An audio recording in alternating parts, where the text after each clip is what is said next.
Good morning.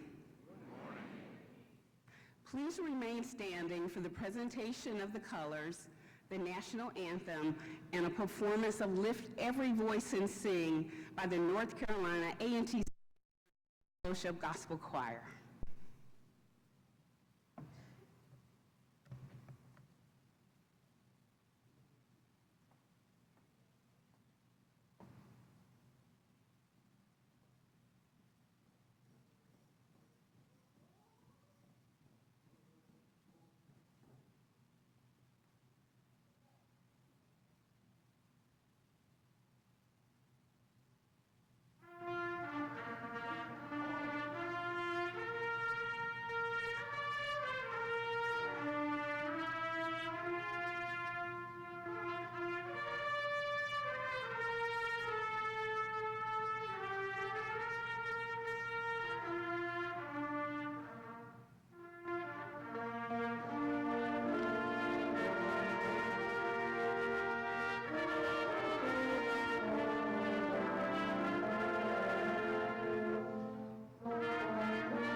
Oh, you may be seated. Sorry about that.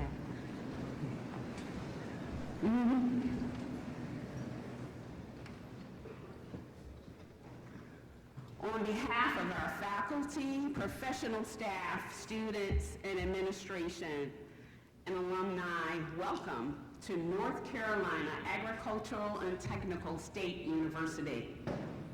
It is with great personal privilege and pride that I preside over our 135th Founders Day, as well as the installation of Dr. James R. Martin II, the 13th Chancellor of this exceptional university.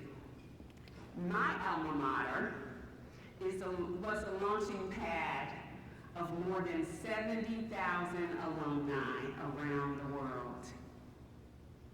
Thank you for choosing to be here with us today to mark this important moment in our continuing story. As a state-supported land-grant, high-activity research university, North Carolina A&T serves the nation, as well as the city, the surrounding region, and the state, as one of America's most impactful and prominent historically Black universities. Its influence stretches across the country and around the globe. Our nation reflects on the life of a legacy of a civil rights icon. And I'd like to take a moment of silence in reverence to a presidential candidate, a beloved alumnus of this university. I would like to pause to recognize the extraordinary life on this day of Reverend Jesse Jackson Sr. On this day that celebrates our university's rich history. Rest well, Reverend Jackson. We miss you.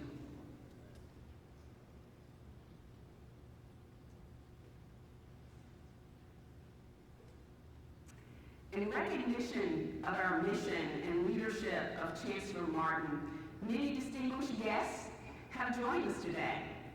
I would like to take a moment to recognize and thank some of these dedicated leaders. I ask that each group stand when introduced and remain standing until all have been recognized.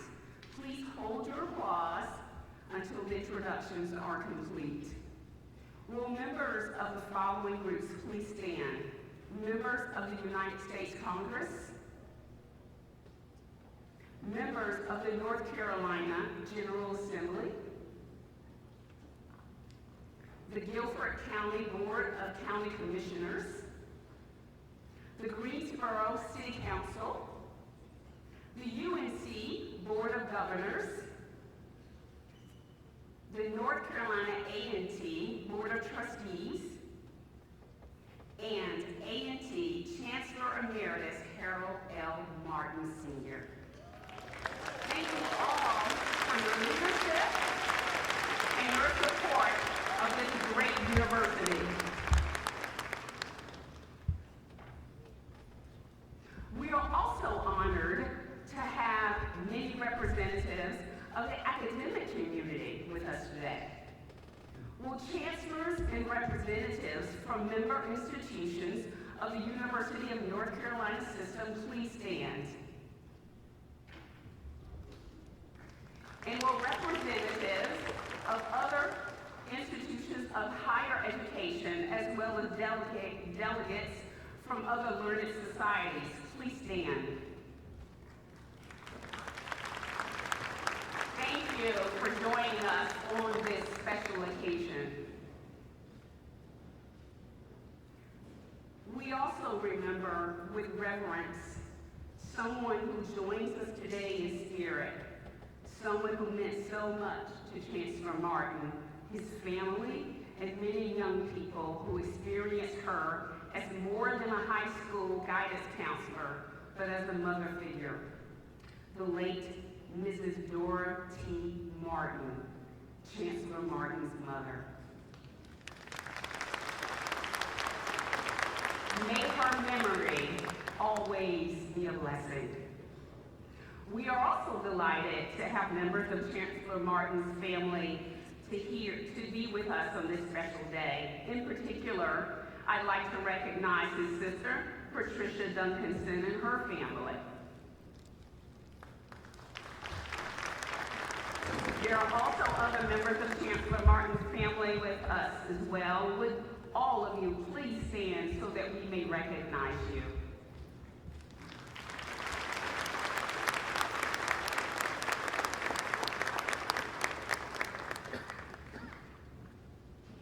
Now for the occasion. Today's ceremony serves two important purposes. First, we celebrate 135th anniversary of Founders Day, marking that auspicious date in 1891 when this university was established. Second, we gather to formally install Chancellor James R. Martin II as the 13th leader of North Carolina Agricultural and Technical State University. North Carolina A&T was only the second institution established in response to the Second Morrill Act, which made America's HBCU land-grant institutions possible. From those humble beginnings, offering its first classes in an annex of Shaw University. Look at us now. A&T accepted an offer in 1892 from the city of Greensboro to make this community our permanent home. That offer included monetary and land donations totaling $11,000 and 14 acres. 9 have we grown. Our first leader, President John Crosby, was elected on May 25th as the Agricultural and Mechanical College for the colored race, as we were known then. President Crosby was our first chief executive, and 11 more leaders would follow in his footsteps. As we celebrate Founders Day, and we also celebrate the commitment, the perseverance, the consequential leadership of the outstanding chancellors who have guided North Carolina A&T. Leaders who have grown our university to become the largest producer of agricultural scientists and engineers in America, as well as top 10 producers of graduates in 22 additional disciplines at the bachelor's, master's, and doctoral levels. Those leaders have ensured A&T remains at the forefront of progress, from becoming the first U.S. university to celebrate Black History Week in the mid-1920s, to giving the world the A&T 4 and their legendary role in the U.S. Civil Rights Movement in 1960. Those leaders also guided A&T to be one of the state's top 3 research universities, with faculty and staff securing nearly $350 million in external contracts and grants over the past 3 years. Today, we celebrate a current leader, Chancellor James R. Martin II, who is advancing North Carolina A&T's trajectory towards Carnegie R1 designation, securing the university's largest philanthropic gifts in its history, and building partnerships with federal agencies, leading corporations that will strengthen A&T for generations to come. As we honor 135 years of progress, we also turn our attention to the future, a future that will be shaped by the leadership we formally recognize and affirm here today. The combination of extraordinary leaders and a place where Aggies do has created an institution of extraordinary momentum and remarkable national impact. And for that, we thank all our former chancellors. But we are nowhere near done. You will hear more today about what makes North Carolina A&T so special from our distinguished speakers. The first of those is our next speaker, a beloved and longtime elected official for the city of Greensboro, and a dear friend of our university. Please welcome Mayor Mary Kay Abuzoeda.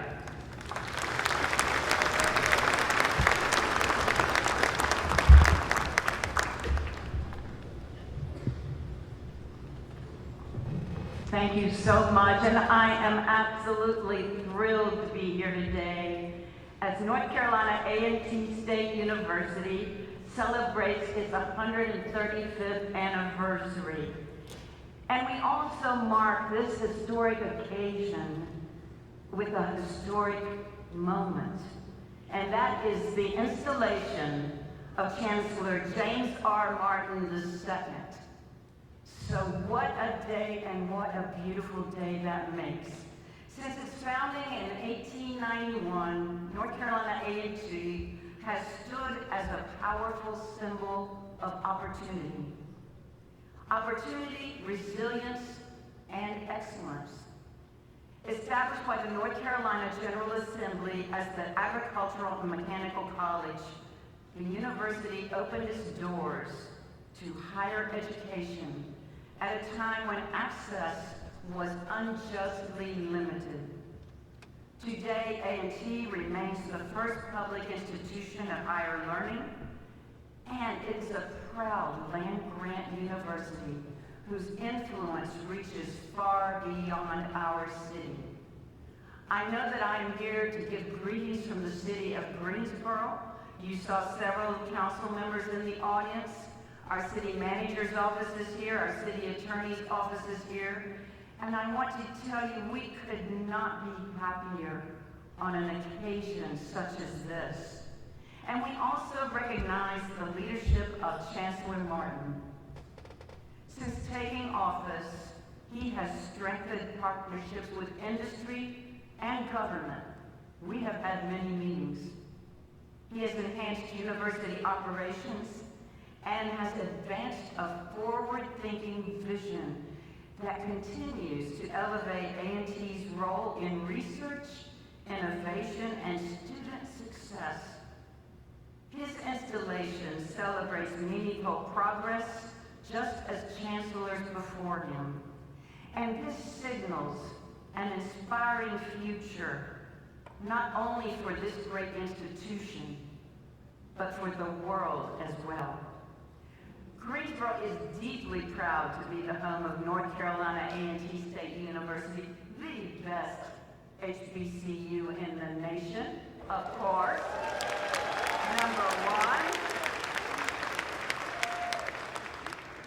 So the university will continue to shape leaders, people who will reside here, research, innovation, and you will strengthen communities and be proud to live up to the legacy of generations before you.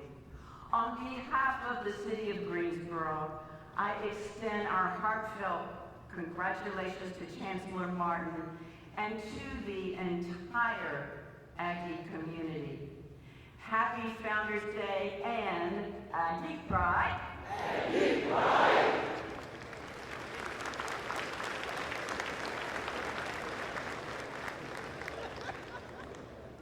Another convert. Okay. Our next speaker is a North Carolina A&T State University alumna who has the uncanny knack of making every project and responsibility she takes on the best it can be. She is the founder of Ladies of A&T, LOTE, as many of you know it today, perhaps the most active and vital affinity group for A&T. She is also Vice President of Sodexo Magic, a joint venture between Magic Johnson and Sodexo, with more than 6,500 employees nationwide. It is fitting today that on the 135th anniversary of the establishment of North Carolina A&T, she brings the Founders Day Address. Please join me in welcoming the Vice President of Sodexo Magic and the CEO and founder of Ladies of A&T, Ms. Donna Ford.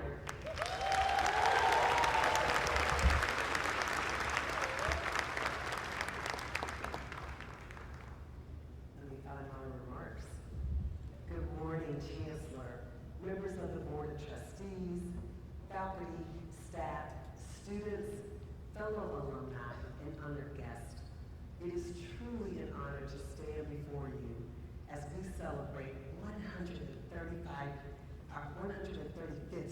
Founders Day of North Carolina A&T. I stand here not only as a proud alumna with gratitude for what this institution has done for me, but more with excitement about what it will continue to do for generations to come. Our theme today is now, next, and beyond. But before we can meaningfully talk about where we're going, sometimes we have to take a look back. And I'm challenging us to reflect on the African wisdom of the Sankofa process that reminds us that progress requires remembrance, that our future becomes stronger when we carry forward the lessons, courage, and vision of those who have come before us. And when we look back on North Carolina A&T's history, we have a lot to celebrate. And boy, do we have a legacy by which we stand. In 1891, during a time when opportunities for Black Americans were limited and often denied, visionaries chose possibility over limitations. What began with roots connected to the educational efforts at Shaw University eventually took form on farmland here in Greensboro, growing into an institution we proudly and affectionately call A&T today. And in 1960, we know the story. You probably hear it again and again today because it's worth repeating. 4 courageous freshmen took a seat at a Woolworth counter not far from here and stood up for justice. And their courage ignited a national movement and reminded the world that Aggies not only learn, Aggies lead. And that leadership has continued across generations, from the courage of students who stood in front of bullets from the National Guard, to an alumni who reached the heights of space exploration like our beloved Juan McNair, and to the enduring legacy of our Aggie civil rights icon and presidential candidate, Jesse Jackson. We stand on solid foundation. We stand on legacy. And now we are leading. Today, A&T stands as the largest Black historic university in the nation, producing the largest number of Black engineers in America, and attracting record-setting freshman applications, and producing the second highest paid earners in the state of North Carolina. Aggies are leading the future. We have become the only university in the state of North Carolina to offer a bachelor's degree in artificial intelligence. This is not just progress, this is leadership. This is transformative impact. This is Aggie excellence. And we have to acknowledge that this didn't happen by accident. And that brings us to our responsibility. Dr. Maya Angelou once said, "Do the best you can until you know better. And then when you know better, guess what? You do better." That's right. And now is our moment to do better, to show up, to mentor students, to fund scholarships, to advocate for this university in every room that we enter, to ensure that what was built for us continues for those coming behind us, which prepares us for our next. The next chapter of this university is sitting in classrooms today. It is being written by students who will lead in technology, research, entrepreneurship, science, public policy, and yes, global leadership. As Oprah Winfrey advises, doing the best at this moment puts you in the best place for the next moment. And the next chapter of A&T will be bold. A&T will continue to thrive. A&T students will lead the world because we as a collective will prepare them to do just that. And finally, let's look beyond. Beyond asks us to think bigger than ourselves. Beyond asks us to think generationally. It asks a powerful question. What will exist because we choose to invest today? That we embrace the legacy on which we stand. Remember, our founders planted the seeds. Generations before us watered them, and now it's our turn to cultivate the future. And as has been said, Aggies are never satisfied with standing still. We're always doing and never done.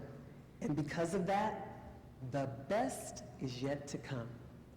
Happy Founders Day, and congratulations to our 13th Chancellor, Dr. James R. Martin. May we continue moving forward together, now, next, and beyond. Aggie pride forever.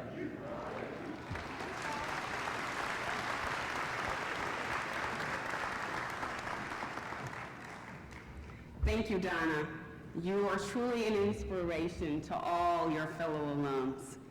One of the most treasured and cherished public representatives of our university is a special and powerful group of students you've already heard from once today, our Fellowship Gospel Choir. Please join me in welcoming them once again as they perform Total Praise by the late and renowned composer, Richard Smallwood.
Cohen for a remarkable group of singers.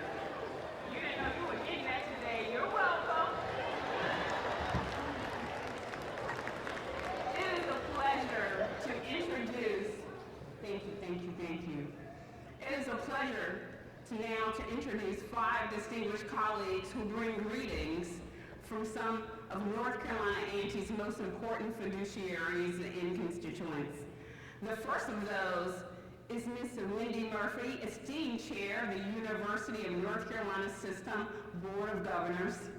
Next will be Dr. Scott Harrison, chair of the Faculty Senate, who will be followed by Mr. Mario Lewis, chair of the Staff Senate. Following Mr. Lewis will be President Corey Smith, the second, the North Carolina A&T State University Student Government Association, and finally, we will hear from the immediate past chair of the A&T Alumni Council, Ms. Kimberly Gatlin. Please join me first in welcoming Chair Wendy Murphy.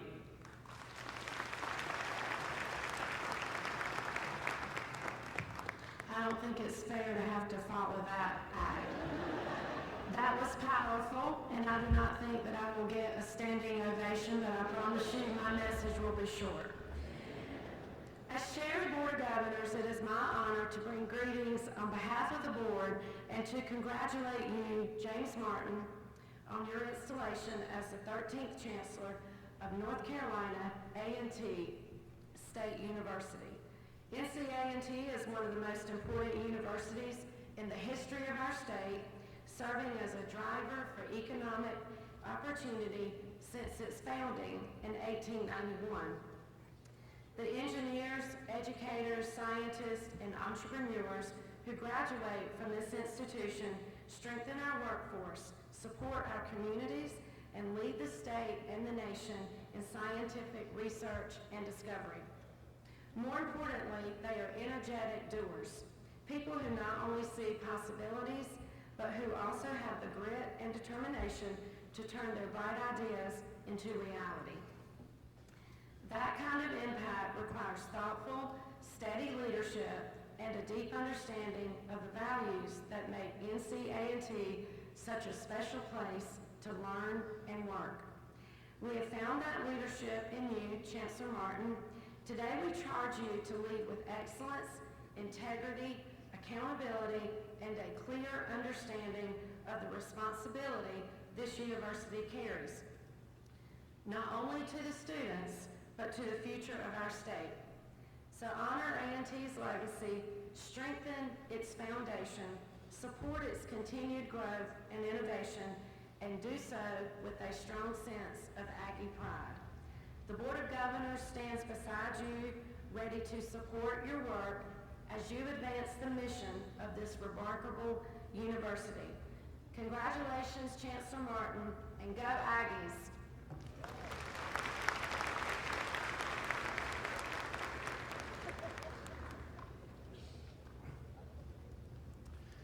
Chancellor James R. Martin II, with you as our 13th Chancellor of North Carolina Agricultural and Technical State University, we congratulate you.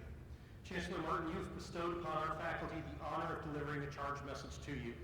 And with this charge message, please know that there is a commitment from all of us to be of great service and unwavering support.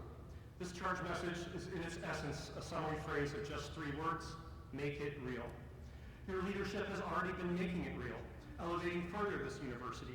We have seen the increased connection, outreach, and hands-on efforts by all, and the level of appreciation and engagement you are calling for and that we are to deliver upon as we recognize and support the dedication and skill of our exceptional professional staff.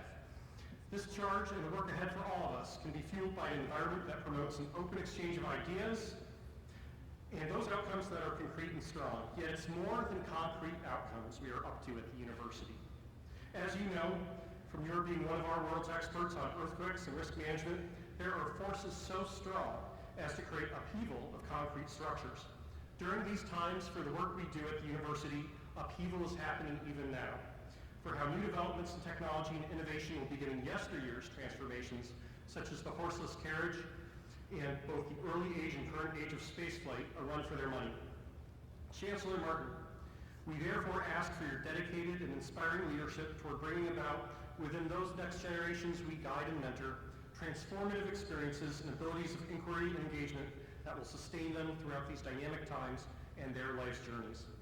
Let's give them all a run for their money. Congratulations again to you, Chancellor Martin. We are ready to get to it.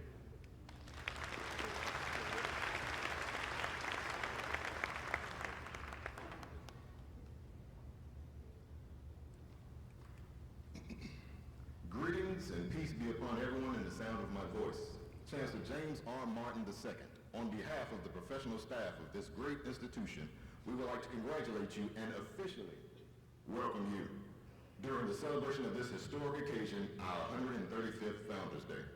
As the hands and hearts behind the daily rhythm of campus life, we serve as connectors, caretakers, innovators, and advocates for the full student experience. At the largest HBCU, we are not just sustaining vital operations, we are nurturing a legacy of excellence, resilience, and community. We, the professional staff, stand committed to partnering with the student body, the faculty, and you, Chancellor Martin, through shared governance to advance this institution's bold mission. We will continue to support our traditional and lifelong learners holistically, with compassion, integrity, and an unwavering belief in their potential.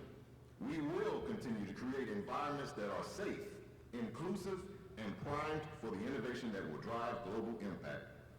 We formally issue this charge to you, Chancellor. Lead with a vision that sees each and every student, faculty, and staff member as an essential to our collective success. Empower us to grow in our roles, innovate in our work, and collaborate across all boundaries. Invest in our professional development, recognize our contributions, and ensure our voices are heard at the tables where change is shaped. Prioritize wellness, equity, and an infrastructure that makes bold dreams achievable. As we move into what is now, next, and beyond, let our service be the catalyst for transformation. Together, we will drive exponential innovation not only in systems and spaces, but in care, culture, and community. Together, we will support scholars. Together, we will strengthen this institution. And together, we will ensure the impact of this HBCU echoes across the globe and beyond. Congratulations, Chancellor Martin. Let's continue to work towards the beyond.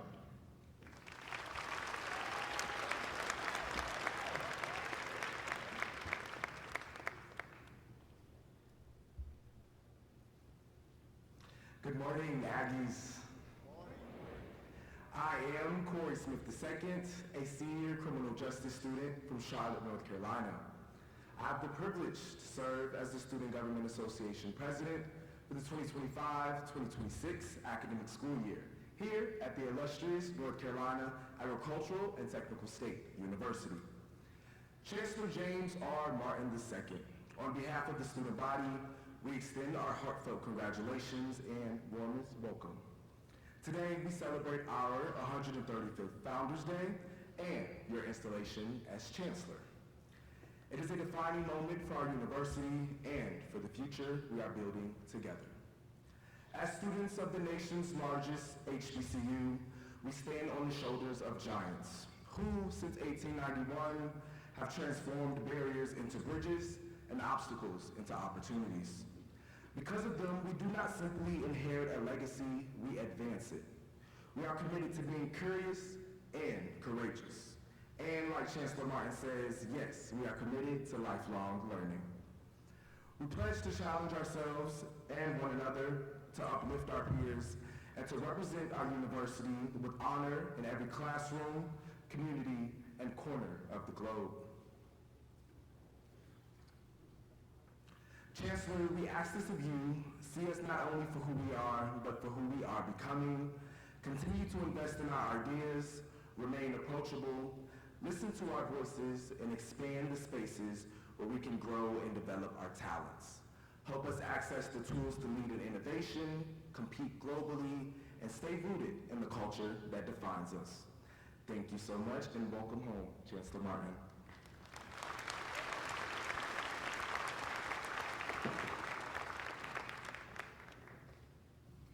Great morning.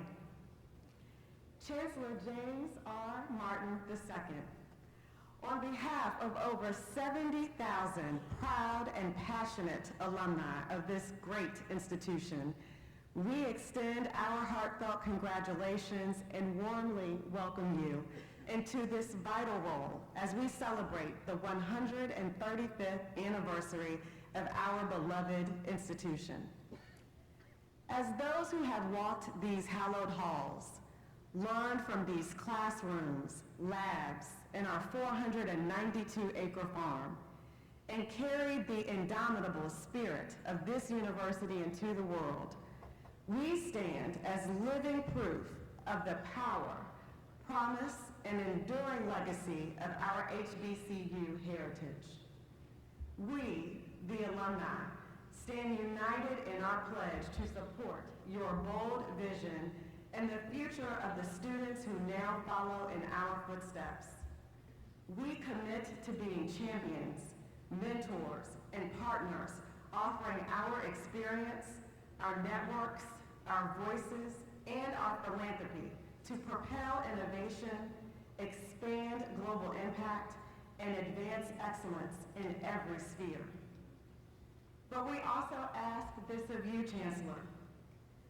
Lead with a boldness that honors the rich tapestry of our past, while fearlessly embracing the infinite potential of our future. Build bridges that connect generations of alumni to the vibrant life of this campus. Invest in opportunities that empower students to think expansively, create boldly, and lead decisively. Always center your decisions on the enduring values of access, equity, and excellence. These values define not only our Aggie community, but our very identity. As we now stand at the threshold of now, next, and beyond, let us unite in our collective mission to drive exponential innovation, not just in technology and research, but in leadership, justice, and lasting impact. Together, we will ensure that this university does not merely shape futures, but transforms the world. Congratulations, Chancellor Martin. The legacy continues with you. Thank you, and Aggie Pride. Aggie Pride.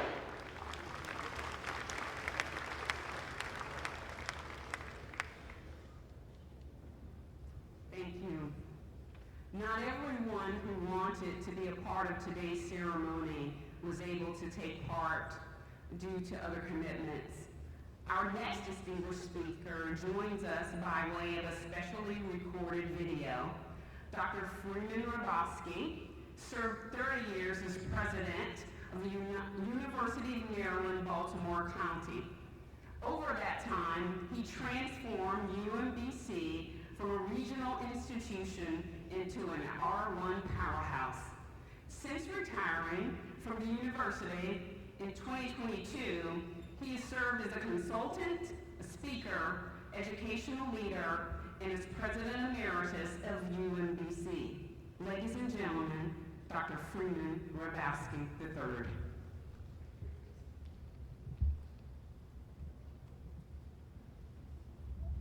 Hello, I'm Freeman Rabowski, President Emeritus of the University of Maryland, Baltimore County, UMBC.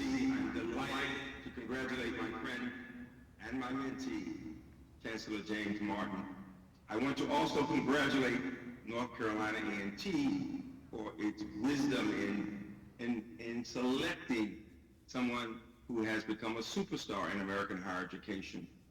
Your institution has developed an amazing reputation for its strengths in many areas, and I want to congratulate also someone I've known for decades, a peer, Chancellor Harold Martin, for building a strong foundation on which James Martin can build. And so to the president of your system, President Huns, and to the Board of Governors of UNC and the Board of Trustees of A&T, congratulations. the strength of any institution can be measured by the strength of the faculty, the support it gets from the board and from alumni, and the relationships, the health of the relationship among the different constituents, the alumni and the students and the families, and of course the faculty.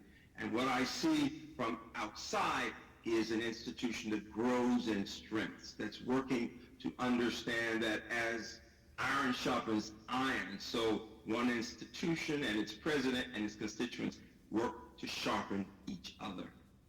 I commend you for the work you're doing. I have worked and done research on your university for years. You're the #1 producer of African Americans who go on to complete PhDs in engineering.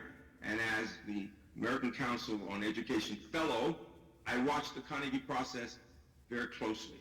And what I see is that A&T is on its way very quickly to becoming Research One.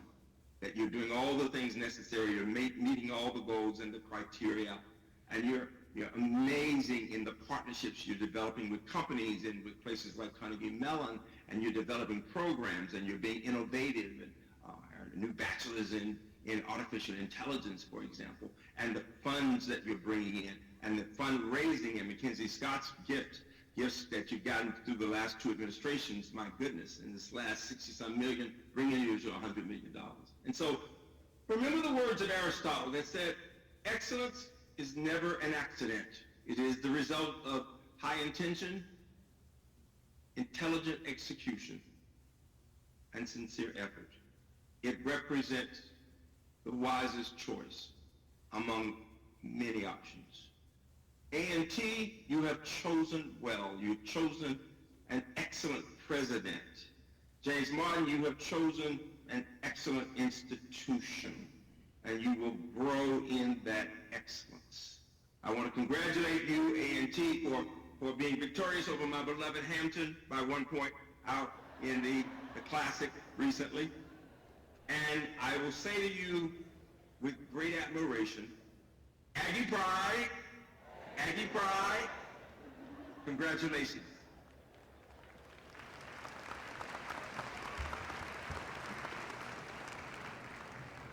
I know that loss hurt. When one thinks of America's leading high-tech universities, names like Caltech or MIT come to mind, along with the institution our next speaker led as president from 1994 to 2008, the Georgia Institute of Technology, or Georgia Tech, as we commonly know it. Following his impactful presidency, he served for 6 years as secretary of the Smithsonian Institution. Among the many accolades he's experienced over a lifetime of service are 2 Norman Medals, the highest honor for civil engineering research. Please join me in welcoming Georgia Tech President Emeritus G. Wayne Clough.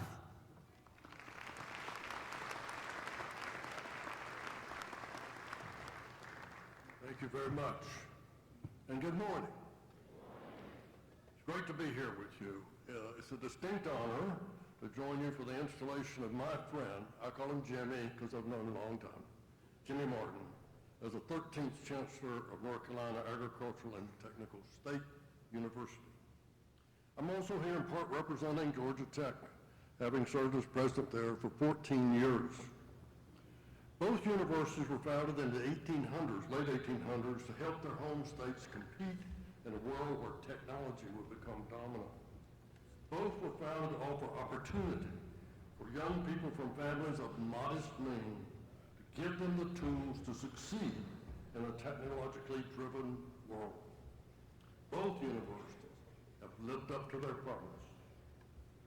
I had the good fortune to know and work with Harold Martin, your Chancellor Emeritus, from we were both deans of engineering. And today, with Rahim Baya, a graduate of North Carolina A&T, who is now the Provost and Vice President for Academic Affairs at Georgia Tech. Well, it was over 30 years ago that I met a young Jimmy Martin while I was visiting the Citadel on a recruiting trip. His department chairman told me Jimmy was the brightest student he had known in a long teaching career. We made Jimmy an offer on the spot. I was fortunate that Jimmy chose me as his advisor for his PhD work, a groundbreaking study, truly was, won a national award, to revise the understanding of the great Charleston 1886 earthquake. This was his idea. Even at that early stage, Jimmy demonstrated he had the right stuff for an outstanding career in engineering. But there was another and lesser known aspect of the story that I think is worth telling. And it tells you something about Jimmy's talent for thinking outside the box. When doing the grinding field work in the summer in Charleston with his fellow student, Steve Dickinson, I provided them with the bare bones funding for habitation food that the government would allow.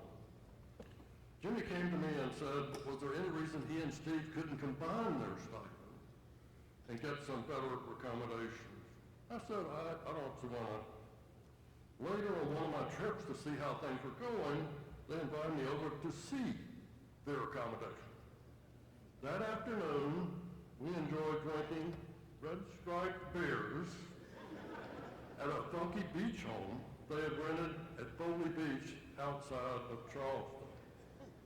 I gained a new appreciation of Jimmy's entrepreneurial talents and his sense of humor. Now, Jimmy's gone on to have an impressive career, one highlighted by accomplishments in research and teaching, developing new concepts and collaborative ways to tackle some of society's biggest problems, and leadership roles in some of our nation's most prestigious academic and government organizations. For all of these reasons, I can attest you have made a great choice in choosing Jimmy Martin as your new chancellor. But don't forget, anybody who can legally figure out a way to legally rent a beach house to do research using government money not only has a special talent, but a well-developed sense of humor.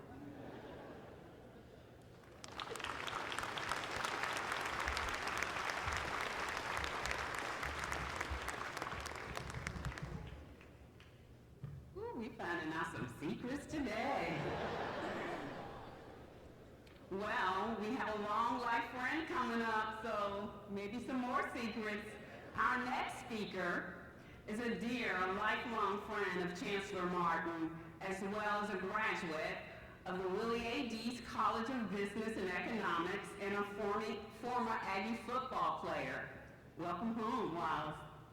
He has worked for numerous Fortune 500 companies, including Kraft Foods, TJ Maxx, and Staples, as an operational and logistics leader. Please join me in welcoming Mr. Wallace Means.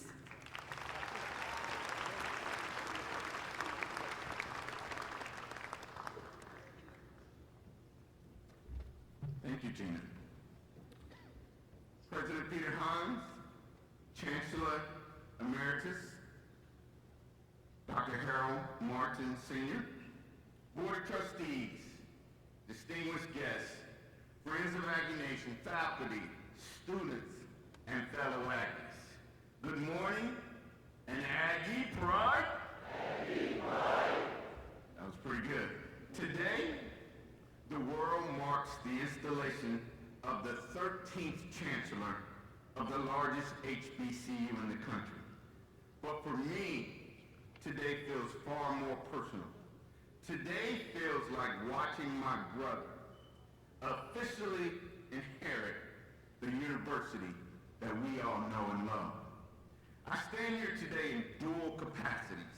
One, as a proud 1986 graduate of the Deese School of Business here at A&T, and secondly, as someone who has known Chancellor Martin since our early days of playing Dixie Youth Baseball at City Park in our hometown of Union, South Carolina. Even then, Jimmy was different. While most of us were just trying to figure it out, he seemingly moved with a rare discipline and a quiet, steady faith. We were playing checkers. Meanwhile, he was playing chess, plotting and strategizing. He understood, even way back then, that excellence is forged quietly, privately, when no one is looking. That foundation not only shaped his achievements, but also his character, and carried him to finish at the top of our graduating class in 1981. It also built the person of character that you see standing before you today. Now, as Aggies, we are fiercely protective of our legacy. We love this university deeply. We are the largest and the best HBCU in the world. Amen. We're home of the distinguished A&T 4. We proudly proclaim from astronauts to presidents. We are the essence of Aggie pride. And because of that, Chancellor Martin, we are extremely protective of who we entrust with its future. Today, my brother, we affirm that we trust you with the future of this grand institution. I remember on Friday morning, June 21st, 2024, when the news broke that James R. Martin II was selected as the Chancellor. I didn't just smile as his friend and brother. I exhaled as a proud Aggie alum. I knew deep down inside that A&T had gotten it right. We chose a leader with a brilliant mind, unquestionable integrity, relentless drive, and a commitment to excellence. And when he announced that day to Aggie Nation that he would not take his foot off the gas, I knew our beloved university was about to ascend to heights never before achieved. Chancellor Martin inherits a university strengthened by the labor of those who came before him.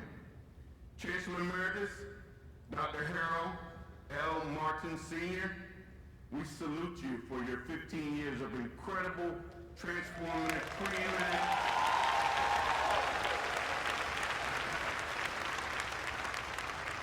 Aggie pride, brother.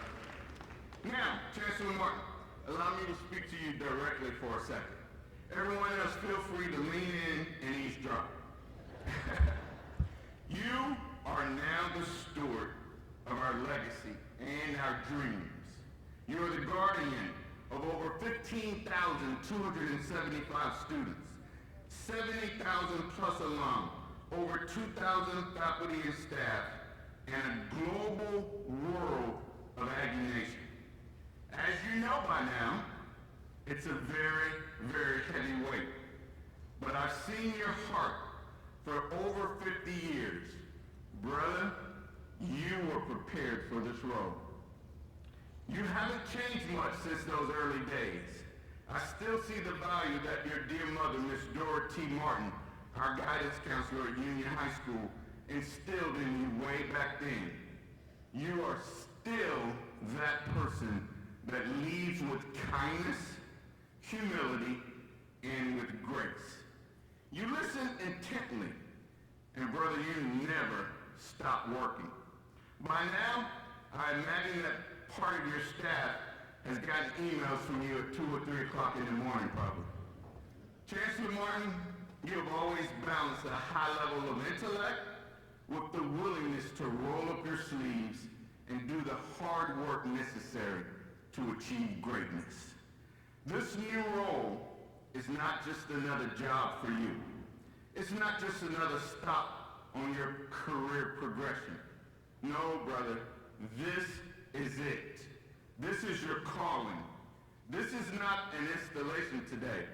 This is more of an ordination. I believe with my whole heart that God has called you here to East Market Street for such a time as this.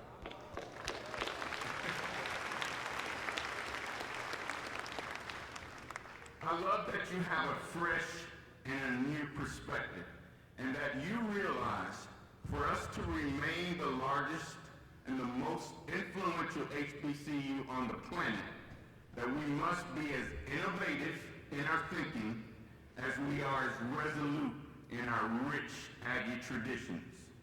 I've watched you walk through doors that were closed to others, not because you forced your way in, but because you walk with a spirit of humility and a spirit of uncommon favor, and with the zest of a servant leader.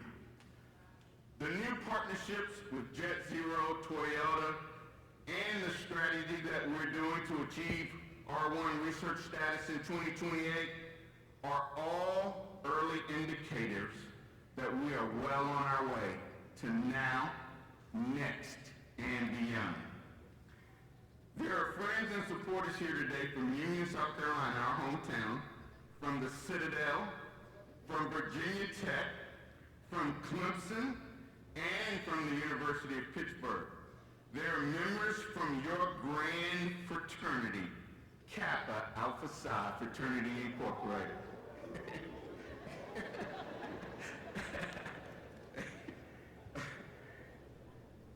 You have colleagues that have worked with you over your illustrious career that took the time to join you here today, all of which is a wonderful testament of the type of person and the type of leader that you have been over the years. You're not here, Chancellor Martin, because you were the #1 choice among several nationwide qualified candidates. You're not here because you were the choice of the selection committee and the UNC system leadership. No, no, no. You are here because your entire life has justly prepared you for this very moment. You've been tried, you've been tested, and you've been anointed by God to lead this flock of Aggies into a new season of excellence. So, my brother, my friend, we expect great things from you. We expect you to lead with integrity and with vision. You told Aggie Nation that you wouldn't take your foot off the gas. We're going to hold you to that.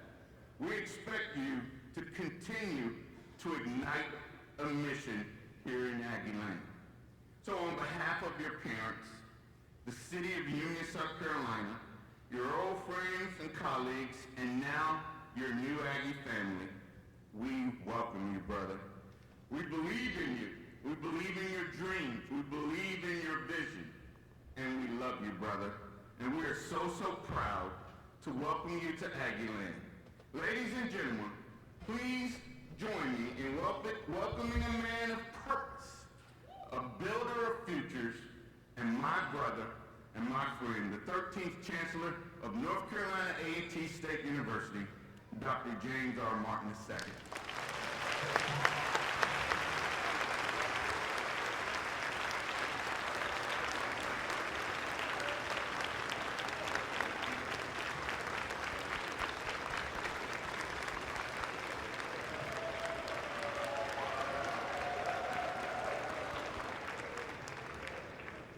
Well, thank you, Wallace. A little short on the secrets, but some special words from a special friendship. We will now move to the formal installation of Chancellor James R. Martin II. To lead us in that ceremony are two gentlemen with special connections to our university.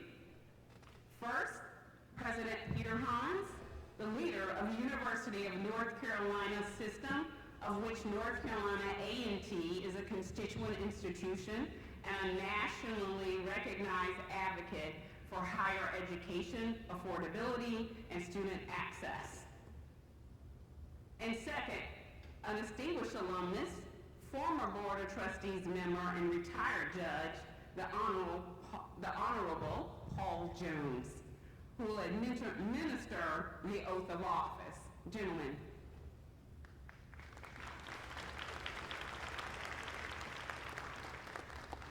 Thank you, Chair Lofton.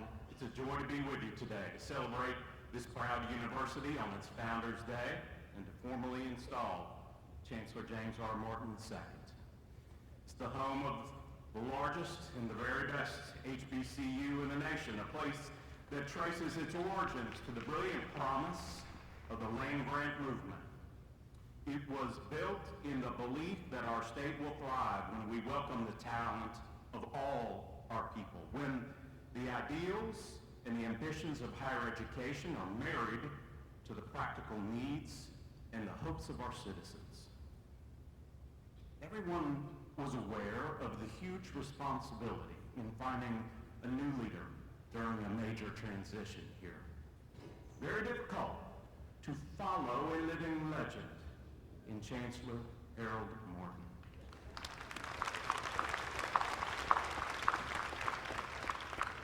He acted almost as a prophet and a shepherd, guiding the Aggies to a new position of great national prominence and excellence. This community needed someone to build on those strengths, to grow the research impact of this place, to bring a life-changing education to an even greater number of students. We needed a Joshua follow Moses.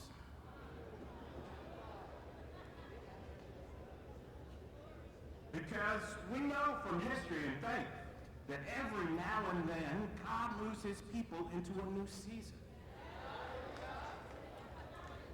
Throughout the Bible, whenever God was preparing his people for greater territory, he raised up new leadership. Moses was raised up to deliver the Israelites out of Egypt. But Joshua was raised up to lead Israel into the promise.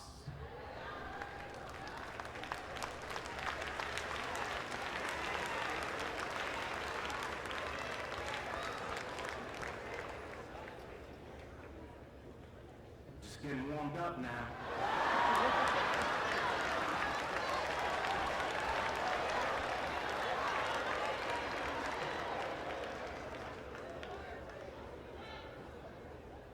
Sometimes God uses one leader for the wilderness season, and there will be another leader for the promise season. Some leaders help you survive the storm, but other leaders help you possess the blessing. Every time God changes the season for his people, he sends a message. Get ready to grow. Get ready to grow. And when that new chapter opens, it can be difficult for us to accept moving forward. But God never closes one season unless he is opening another. God never calls us to live in the memory of what was. He calls us to walk in the promise of what will be. Following Moses was not easy, but God did not call Joshua to be Moses. God gave Joshua his own direction. God does not give out recycled assignments. He gives fresh callings for new seasons. And you'll remember that Joshua led the Israelites to Jericho, where they encountered mighty walls that stopped them in their tracks. Joshua, acting with divine guidance, commanded the people to march around the walls of Jericho for 6 days in silence. Silence. And on the seventh day, the priests blew their trumpets. And when the people heard the blast of those trumpets, they gave a thunderclap shout. And that mighty wall fell at once. And that is why we do not fear a new season. The same God who was with Moses is the same God who is with us right now.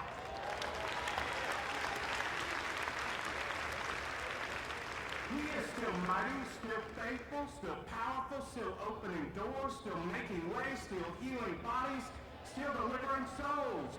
And when God says grow, we all better get ready.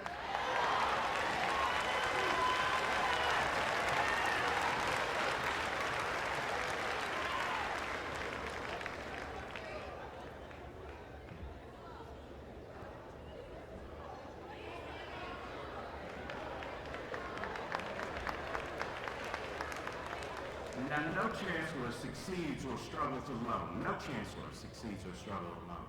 So we mark an installation with ceremony and celebration to remind ourselves that a great university rests on the strength and the commitment of its faculty and its staff, on the energy and ambition of its students, and on the goodwill and generosity of its alumni, and on the confidence and support of the people of North Carolina. So this is a day for all of us to reaffirm our faith in A&T and its righteous mission, to remember that higher education is a calling that demands the best of our minds and our hearts, and to recognize that one of the joyful duties of life is to leave a great institution in better shape than you found it, to pay your gifts forward to a rising generation. And I feel blessed to be here today. All glory to God.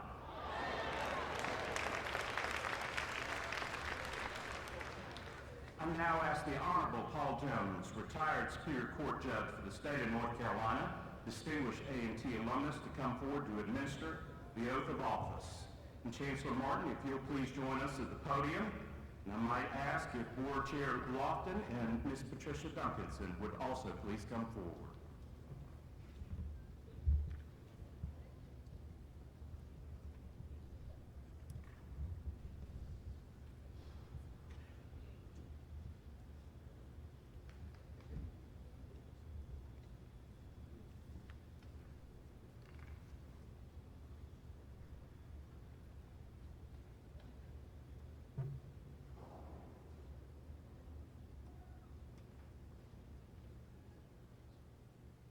Chancellor, if you would place your left hand on the Bible and raise your right.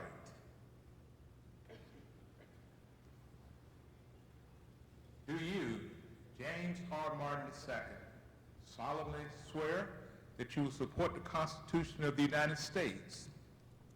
And do you solemnly sincerely swear that you will be faithful and bear true allegiance to the state of North Carolina and to the constitutional powers and authorities which are or may be established by the government thereof, and that you will endeavor to support, maintain, and defend the Constitution of said state, not inconsistent with the Constitution of the United States, and in entering upon the responsibilities of the office of Chancellor of North Carolina Agricultural and Technical State University, do you undertake to fulfill the duties to the best of your abilities and without fear or favor, to cherish and encourage sound scholarship and the search for truth, and to dedicate all the powers of North Carolina Agricultural and Technical State University to the intellectual, moral, and physical training of youth, and to the development of a moral and enlightened citizenship?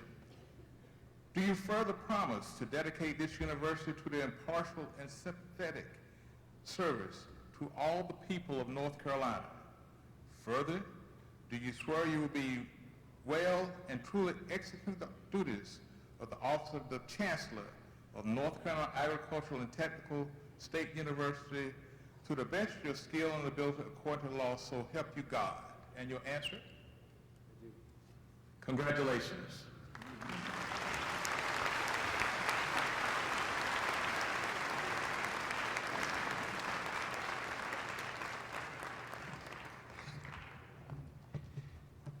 Chancellor Martin, we will now present to you the Chancellor's chain of office, which symbolizes the authority vested in the university and your office. Chair Lofton and Dr. Harrison, will you please assist us? The chain of office and medallion are worn by the Chancellor at official university events and ceremonies. The chain of office is comprised of three elements: the medallion, the links, and the engraved banners. Each link contains the name and dates of service of previous leaders of the university. The links also contain engraved leaves that reflect the agricultural history of this land-grant university. And the engraved banners are anchored by the university seal.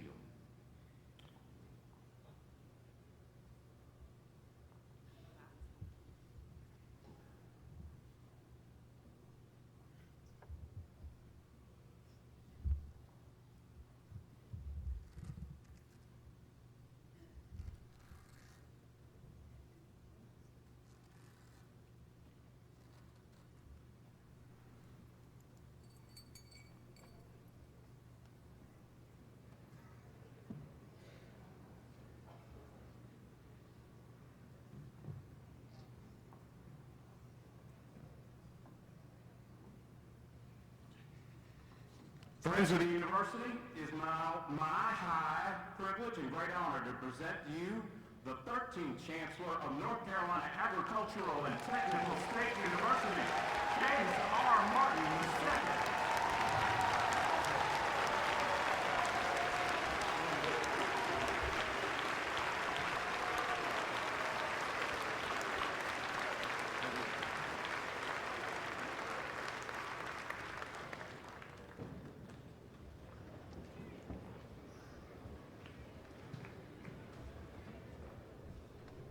As a person of faith,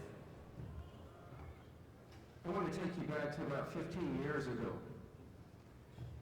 It was 2 a.m. I was in a bad situation. I was stranded in Egypt. I had been there on business. And little did I know that I was there at the time where there were uprisings. This was the beginning of a civil war, Arab Spring, that was occurring there. It was not the time to be an American by yourself.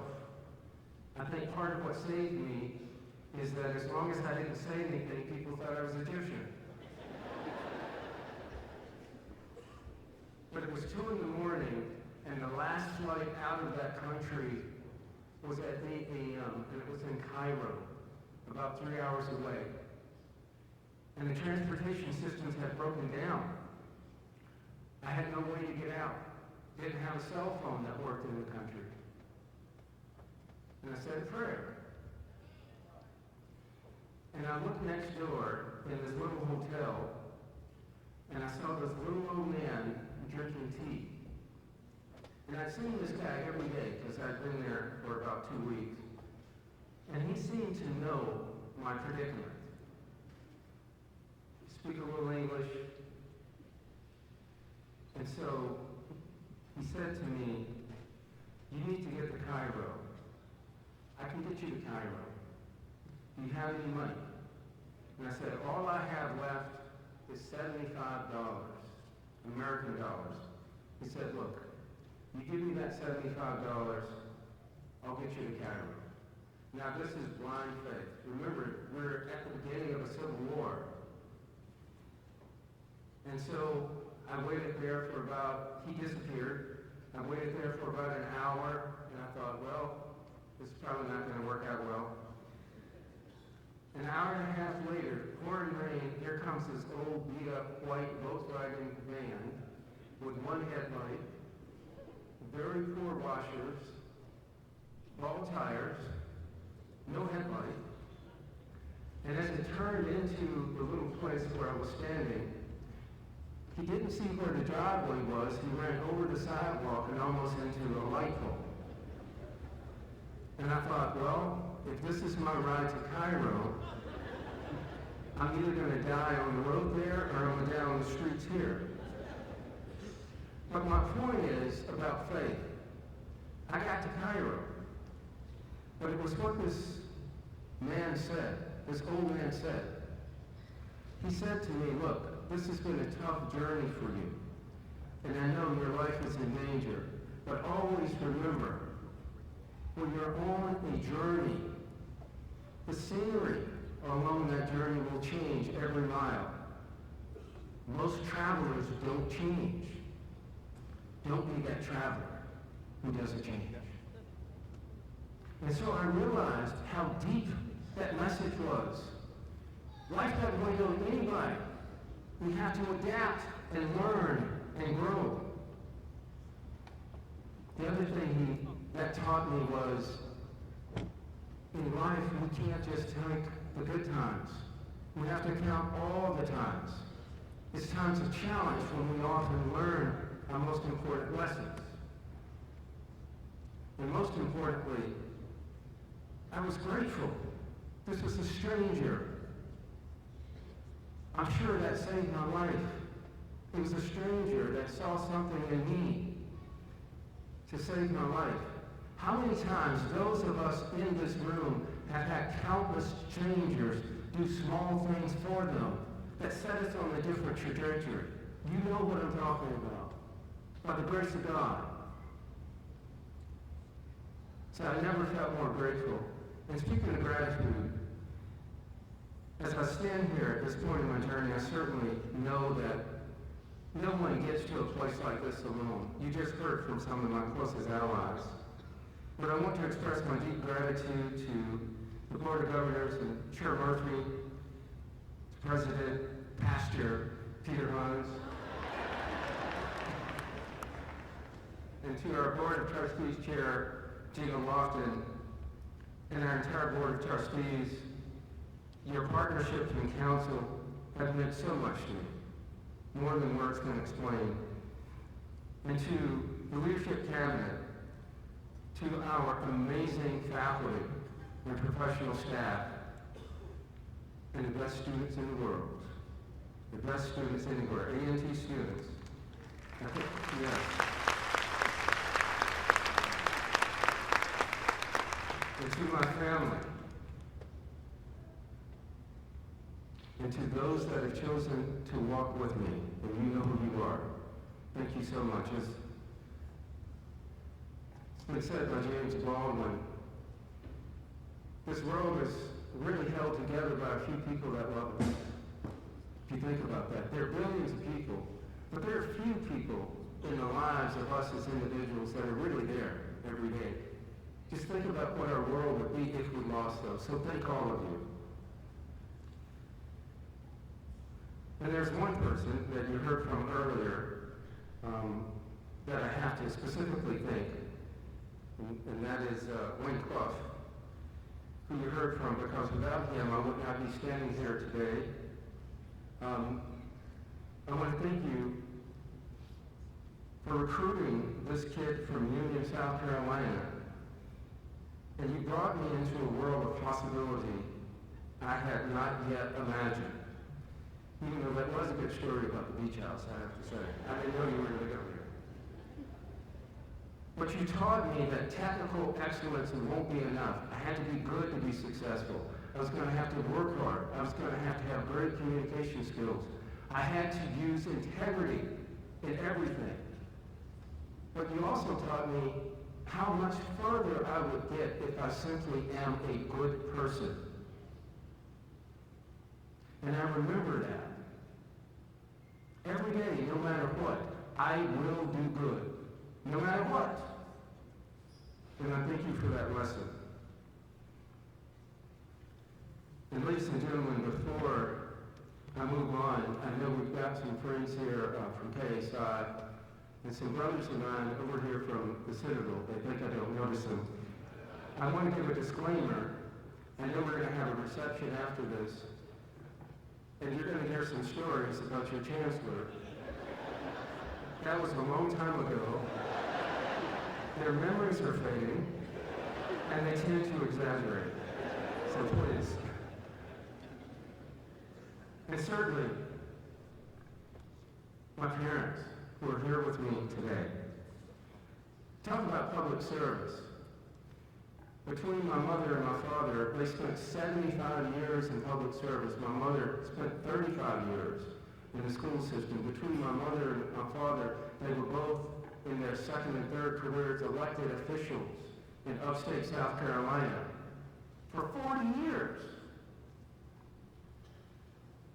And they taught me about serving others. Three things I want to mention. First of all, they taught me if you're really going to do things that matter in life, you better be ready to work hard. It's going to be uphill. Full stop. When you're doing great things, it's going to be uphill, especially when we're serving others. The second is, they taught me to learn the difference between strength and power. It takes strength to get through life, to carry loads. But if you're going to be a leader and lead people, you have to be powerful because you carry your load and the loads of others. And they taught me to keep embracing God for that power. My mother would always say, when God wanted to make David a king, he didn't send him a crown, he sent him Goliath. It's the trials in life where we become powerful.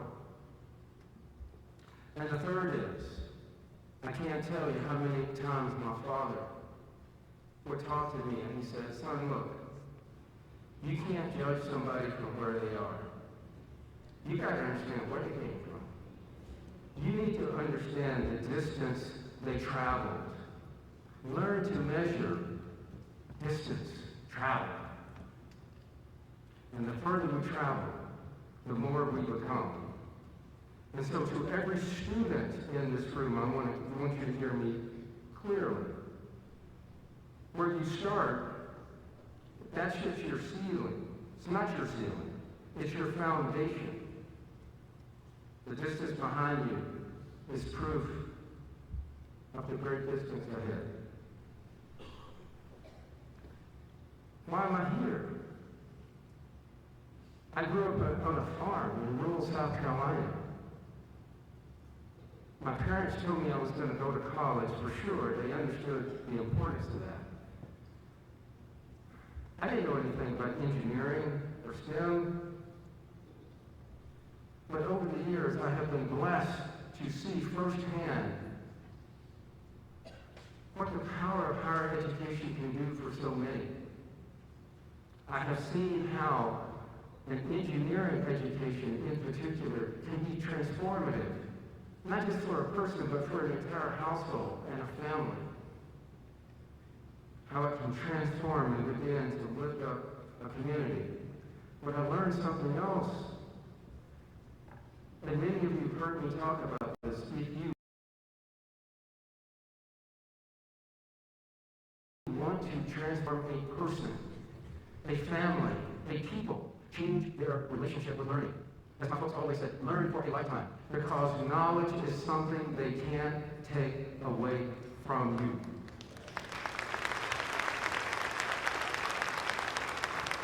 And that is my why. I want other people to have that opportunity. I have lived that.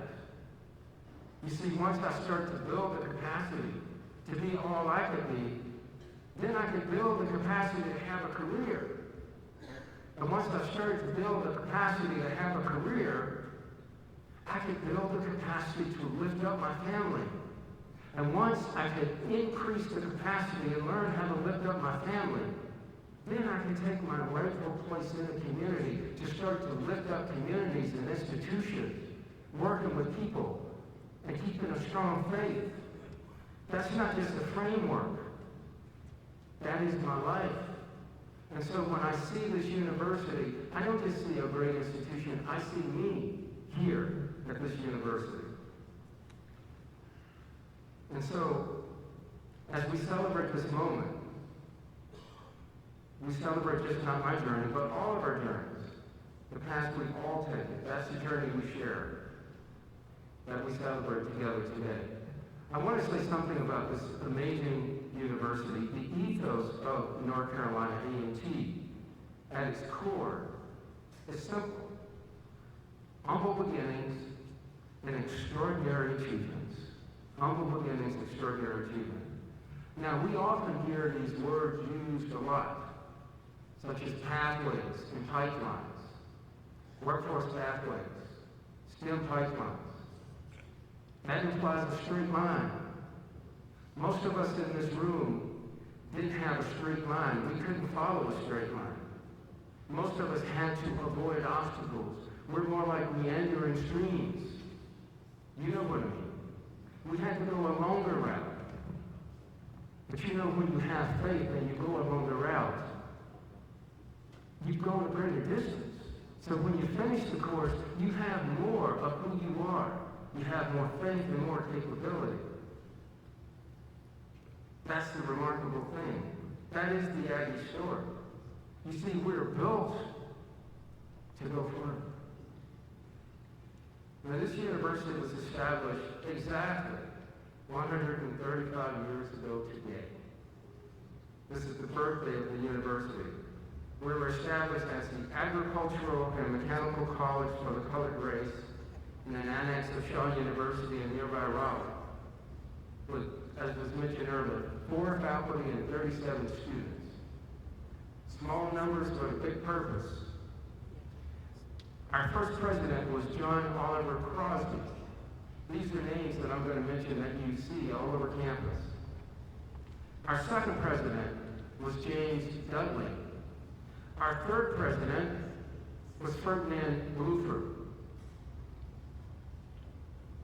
The reason why I mention these in particular is the first two presidents, John Oliver Crosby and James Dudley, were slaves. They were born into slavery. The third president, Ferdinand Bluford, was born after emancipation, but both of his parents were slaves in the state of Virginia. I want to let that sink in. There was a time in this country where simply owning a book would get you killed. Learning to read and write would get you killed. These men who knew what it was like to be owned by other humans were here at an institution developed for creating knowledge and learning. They weren't just on the margin. They were leading it. Ain't God good? That's a long distance. And I mention that because this is one of the most remarkable facts in the history of American higher education, and no surprise, it happened right here at North Carolina A&T.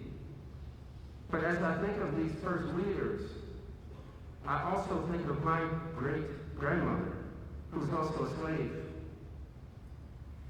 My mother's grandmother, Granny, my cousin, was a slave.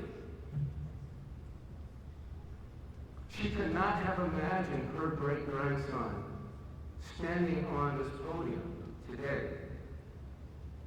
The distance between her life and this moment is not just the distance this university represents. It's the distance that has made this university necessary.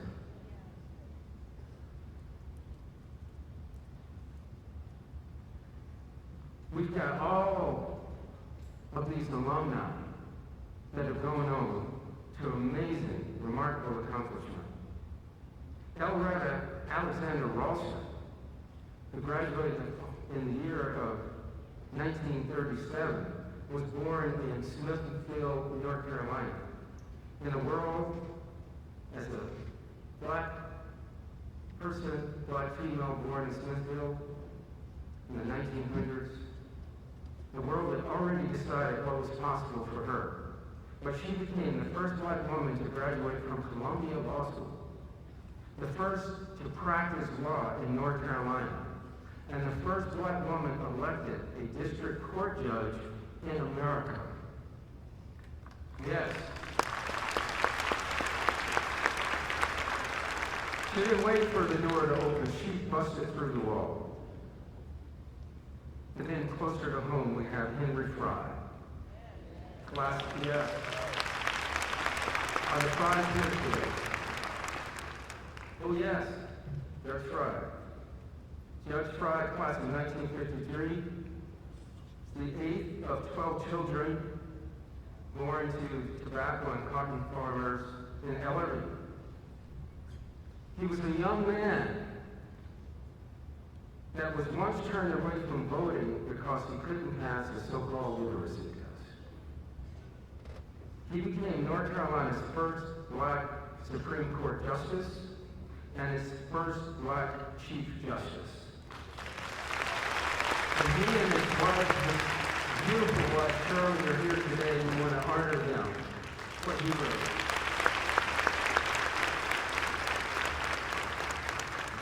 People like Willie Deese, class of 1977, who grew up in rural Davidson, North Carolina, in a family of 8 kids, in poverty, in a house with no running water. His father was a janitor at Davidson College. He grew up in a world that could not have predicted what was coming for him. He rose to become president of manufacturing for Merck Pharmaceuticals. And as you walk around this campus, you see his name on 3 buildings. He's given so generously. You can tell when it means something. He's a hero to us. And then more recently, alumni like Angelica Willis, class of 2017, who was homeschooled through high school, came to A&T, won every academic honor imaginable, went on to Stanford, you know, that university on the West Coast. She launched her own AI research group, joined Google Research, then became an angel investor before the age of 30. She's not a product of the system. She's the head of the system. Yes. And I was mentioned earlier, about 2.5 weeks ago, we lost a native son, the Reverend Jesse Jackson. I had the honor, he was from South Carolina originally, so I had the honor of attending his funeral services last week in South Carolina and this past weekend in Chicago. Growing up in rural South Carolina, about 35 minutes where I grew up, close to Greenville, South Carolina, the probability of his life turning out the way it did, or the probability of my life turning out the way it has, the odds were not in our favor. You see, he was born in poverty. He grew up in public housing. He had a teenage mother. He had 3 names because he didn't know who his father was until they decided on Jackson. He had every odd against him. And he came here to A&T his sophomore year in 1960. And you know how much he did. He was beside Martin Luther King when he was assassinated. He took what we had here on this campus, the A&T Ford, he took that movement all across this country. He carried the mantle after Martin Luther King. And as I've always said, Martin Luther King talked about the moral arc of the universe. Jesse Jackson helped to expand that moral arc from activism and protest to also policy and politics and power. When he ran for office in 1984, and I know I shared this with Cheryl often, we talked about it, how inspiring that was. If you watch those debates in 1984 when he ran for president, now don't get me wrong, he won 11 states. He was serious. He was not a pretender. He won most of those debates. He owns that stage. He owned that stage. As I was at the funeral, we had President Clinton, President Obama, Vice President Kamala Harris, President Biden, heads of state from all around the world, governors from all across the world. So many people. You know, the work he did in Iraq, in Cuba, in Syria, in Kosovo. He was celebrated all around the world, an incredible distance to travel. Think about what this campus did for him. And we are going to honor him. I have been in touch with the family. There will be a significant honor for Jesse Jackson going forward. And so, yes.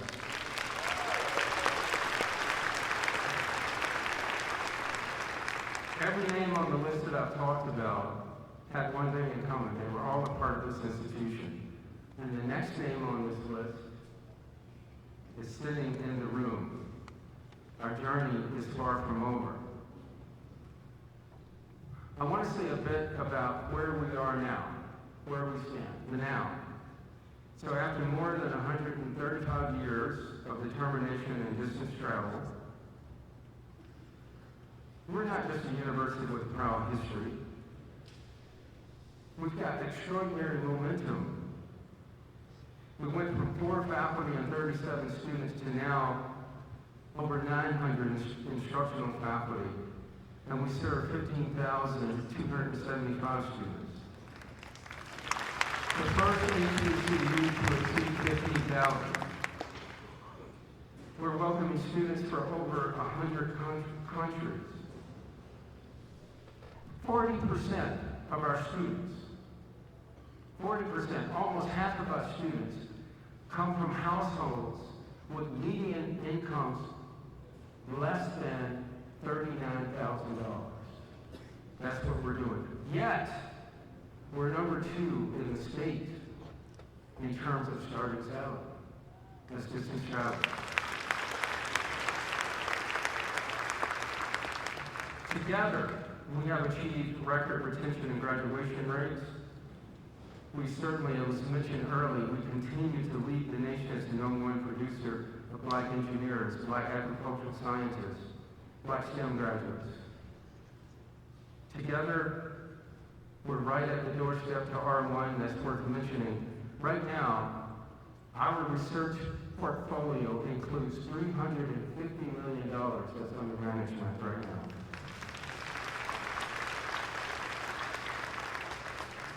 As a result of our growth, we're witnessing unprecedented demand for our students.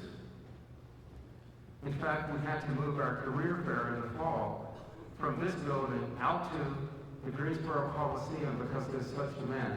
That's the largest career fair in the state, and one of the largest in the East Coast. Employers are finding something out that we know, that you can't beat an Aggie. You will not out-innovate and out-think an Aggie. The rest of the world is finding that out. So we're delivering one of the highest returns on investment in education. None of this progress belongs to any one leader or any one moment. It belongs to this remarkable community.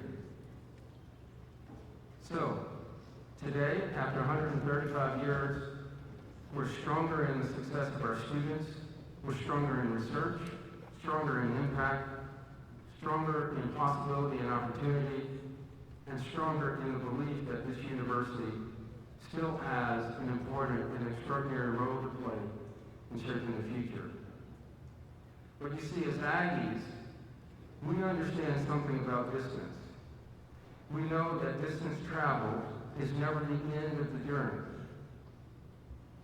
It's simply a place where we pause and look ahead. So I just said something about where we are now. The question is, where are we going next? The distance to our next horizon will not be measured in miles. It will be measured by ideas ignited, innovation, opportunities created, and the limitless potential of every learner we dare to believe in. Now, we live in a world that's changing fast. It's dynamic. We've got technology like AI. We don't know the full impacts of that. But I can tell you, the world needs more people that are leaders, that can bring people together. It's not about technology, it's about leadership skills and human skills. So I want to say something to our students here. Employers are no longer just paying you for what you know, because knowledge is ubiquitous. They're paying you for who you are and how you show up, how you can bring people together, how you can show compassion, how you can use judgments, how you can get together and connect and build networks. That's what you're getting paid for, more and more and more going forward. And nobody is more ready for this new world than you, because you all have domain knowledge, but you all have something different. You have grit, resilience, resourcefulness. You're creative. You have confidence. You have adaptability, and an extraordinary degree of emotional and relational intelligence to bring people together. And these are rare skills. And there's no one on this earth who can outcompete you. There is no one. Given the right resources and opportunity, no one will outcompete you. And that's your advantage. So own it. So, Where will this university be in 10 years? Well, within the next year or two, we know that we'll be officially classified as an R1 research university.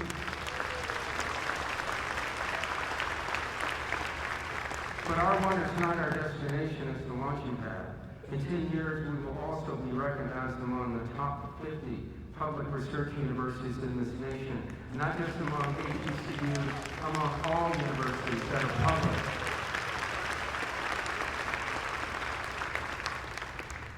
We will prove for the world that access and excellence are not opposing forces. And while some elite universities are defined by who they exclude, North Carolina A&T is and always will be defined by the people we include. And we continue to celebrate that. We will double our research enterprise and double the size of our graduate program through high-impact research and strategic partnerships with industry, government, and peer institutions.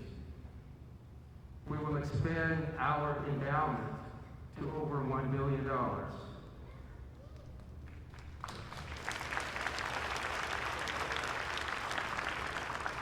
We will grow and achieve higher graduation rates so that they're above 80%. And while we will always offer the best HBCU student experience in the world, where every student is seen, supported, and prepared to lead from the moment they arrive. We will invest in programs such as Aggies at the Gold Line.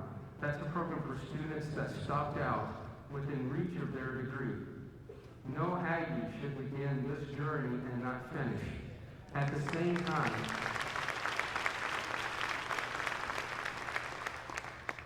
immediately, we will be creating a new student emergency fund to help remove barriers that impede success.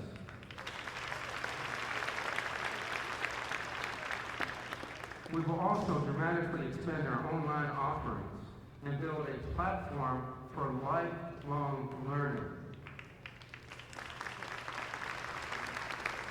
It's important to have a great undergraduate experience here from 18 to 23, but we live in a world where we have to live for a lifetime. So we are going to build a platform for learning for all aspects of your career. If you want to go back to school, you want to start a business, build a network. For 60, 70 years, once an Aggie, you'll always be an Aggie. Learning is a lifestyle, not an event. So we're going to create an opportunity for learning over a lifetime, and we call that initiative Forever Learning. We will also expand our land grant footprint across all 100 counties, not only in agriculture, but also in health, economic development, research, entrepreneurship, and lifelong learning. Our goal is to touch every household in the state of North Carolina.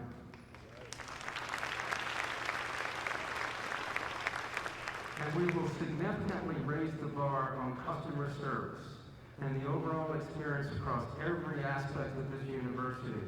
For our students, for our faculty and staff, our alumni, our families, our partners, and our communities.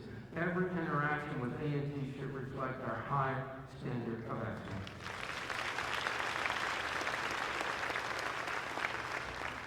Again, none of what I've described is possible without the extraordinary faculty and professional staff of this university. You're not support for this mission. You are this mission. And we want this to be the best faculty experience of any university in this country. Full stop. So the new faculty commons is just a drop in the bucket. But we're going to give you the resources to be the best at teaching, research, service. And for our professional staff, we will create the best opportunities for learning, for growth, and development. You see, good ideas are everywhere. We don't have a ranking system here. We don't go by job descriptions. Everybody has a role. We move forward together as a community. And we're going to build a stronger culture with a shared vision where everybody gets a say in where we're going and what we're doing. So to pushing us forward. But excellence is total. We won't confine our excellence to the classroom or to the lab. We will invest in our student athletes and compete with excellence on every field and on every court.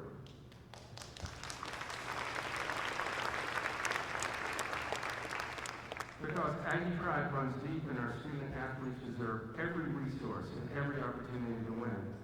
And we're going to celebrate and invest in the extraordinary talent here on this campus, such as this amazing fellowship gospel choir.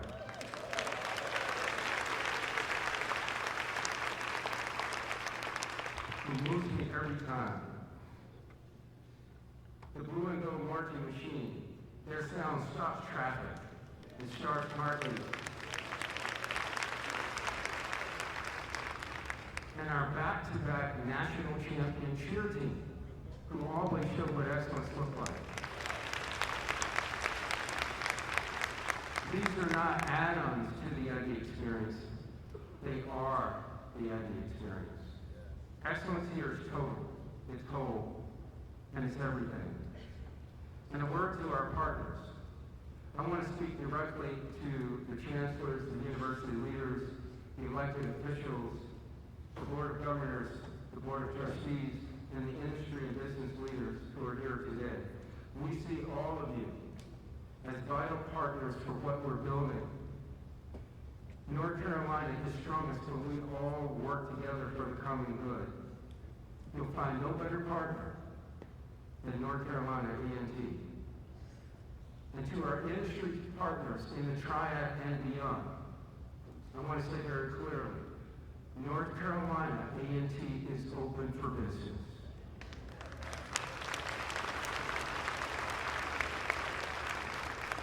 We will become the innovation engine of the Piedmont Triad, building innovation districts and economic ecosystems that converts knowledge into GDP that stays right here in East Greensboro, in the Triad, and in North Carolina.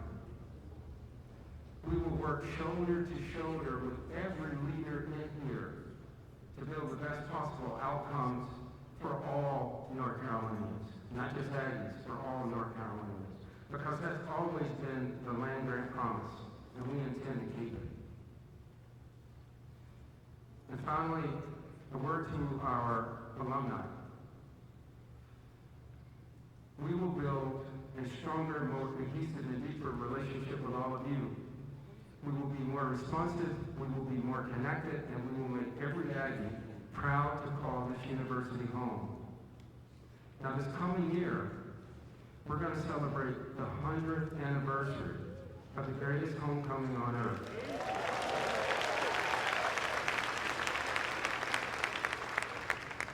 Can I get an Aggie pride? Aggie pride!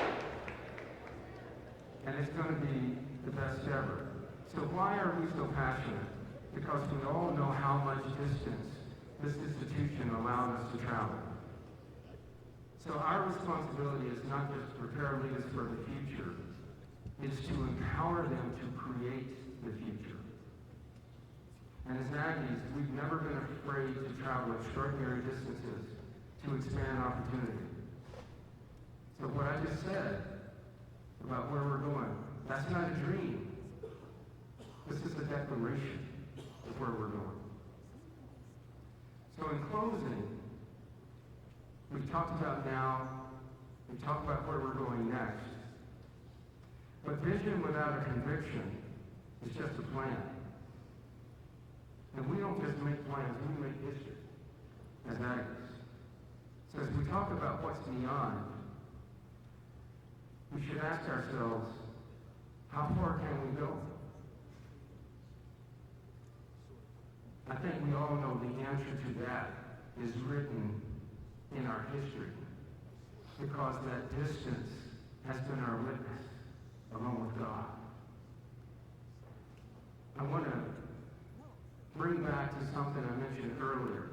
The first two presidents of this university in 1891 being born into slavery. And then in 1984, a hero of mine, Dr. Ron McNair, a son of South Carolina, and a graduate of North Carolina A&T, became one of the first Black Americans to travel into space aboard the Space Shuttle Challenger. In fact, we just had a commemoration for the 40th anniversary of the loss of Dr. Lanier in the Challenger accident back on January 28th. But I want to say this. By the way, is Ron McNair, his brother is Carl McNair. Is he here with us today, Carl McNair? I think he's supposed to be here. This is what I want to say. This university was founded in 1891. In 1984, Ron McNair flew in space. That's a time period of 93 years. That's a lifetime. Judge Fry, 93 years old. Shirley Fry, just a little bit older. I think you're 94 this year. Still as beautiful as ever. And the lovely Delma Spade, 93 years old, all from the class of 1952.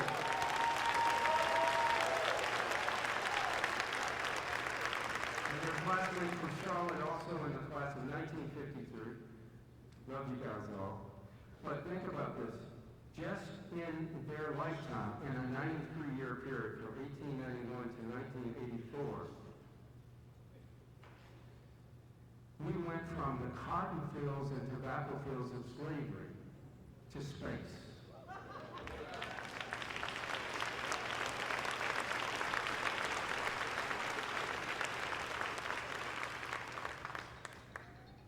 What kind of institution can say that? How many people in this world can travel that kind of distance? There's only one. And it's the one who God has in his hand. And that's North Carolina A&T.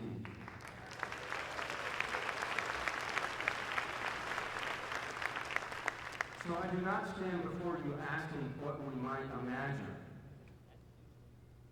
I'm standing before you declaring, if we could rise from the bonds of slavery to beyond the bonds of the earth in less than a century, then there is no challenge too great, there is no frontier too distant, there is no future beyond our reach. The next century will not be given to us, but it will be built by us.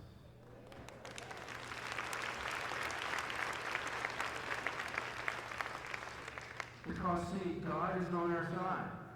All of this is not by accident. You can't travel all those distances without faith in God's blessing. So God is on our side. You see, we are born and blessed to rise. We are built and blessed to go farther. And so I'm saying to all of you, with the distance and God as our witness, we're keeping our foot on the gas. Let's roll.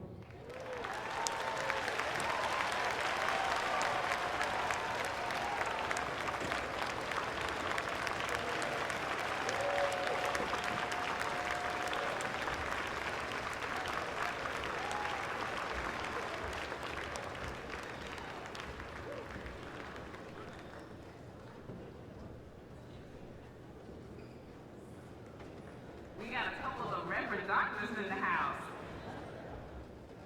Thank you, Chancellor. Ladies and gentlemen, this has been a wonderful day in the life of this university.